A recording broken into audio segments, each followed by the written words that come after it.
The world shattered. His father, his anchor, was gone.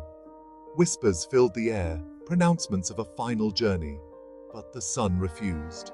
He couldn't fathom a heaven without his father. Grief morphed into a burning need, a quest. He would find a way. He would find a way to send his father to heaven. His heart ached with determination. He wouldn't be denied. The sons sold their meager belongings, traded comfort for hope.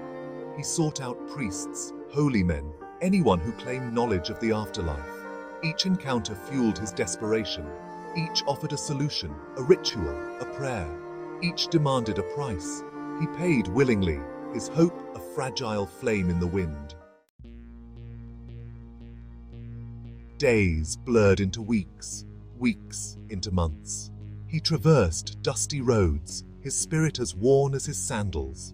The weight of his grief grew heavier with each failed promise. He encountered charlatans peddling false hope. They saw his desperation, a well to be drained. He clung to their words, even as doubt gnawed at his soul. One promised a golden chariot to carry his father's soul. Another, a ladder of smoke to reach the heavens. He performed elaborate rituals, chanted hollow prayers. Emptiness echoed in his heart. His father remained beyond reach. His hope, once a roaring fire, dwindled to flickering embers.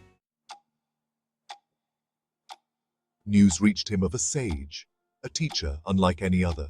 Gautama, the Buddha, they called him. He spoke of compassion, of understanding. He offered no miracles, only truth. The son, his last reserves of hope nearly spent, journeyed to the Buddha. He found him seated beneath a Bodhi tree, serenity radiating from his being.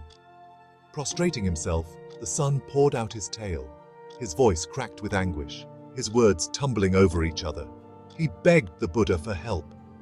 The Buddha listened patiently, his gaze filled with understanding. When the son finished, silence descended, heavy with unspoken emotions. Section 4. The Path to Heaven. My son, the Buddha finally spoke, his voice a balm on the son's raw heart. Your love for your father is strong, but even the strongest love cannot defy the laws of nature. The son looked up, confusion mingling with his despair. But surely there is a way, he pleaded. I will do anything. The Buddha smiled gently. There is a path, he said, but it is not one of rituals or offerings. It is a path of understanding. He instructed the son to gather a handful of mustard seeds from a household untouched by death. Only then, the Buddha promised, could he reveal the way to send his father to heaven. Section 5. Trials of Fire and Water. Renewed hope surged through the son. The task seemed simple enough. Yet, as he went from house to house, a chilling realization dawned. Death, he discovered, was an uninvited guest in every home. It touched every family, leaving behind a trail of grief and loss. He encountered mothers mourning lost children, wives weeping for their husbands. Each story mirrored his own pain, each encounter a stark reminder of life's fragility. Days turned into weeks, his quest for the impossible mustard seeds, a poignant journey through the universality of sorrow. Section 6. The Unbreakable Cycle. Empty-handed, his spirit crushed, the son returned to the Buddha. He fell at the sage's feet, tears flowing freely. I have failed, he whispered, his voice thick with despair. Tell me, what have you learned?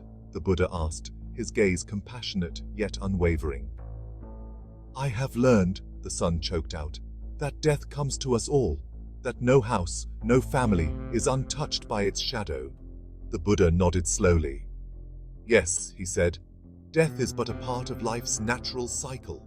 Just as the sun sets each evening, so too must all living things eventually fade. Section 7. The Wisdom of Acceptance. But my father, the son protested, He is gone. Your pain is born of attachment, the Buddha explained gently. By clinging to the past, you prolong your suffering. He explained the impermanence of all things, the cycle of birth, death, and rebirth. The son realized the futility of defying the natural order. In accepting the cycle of life and death, the son found peace.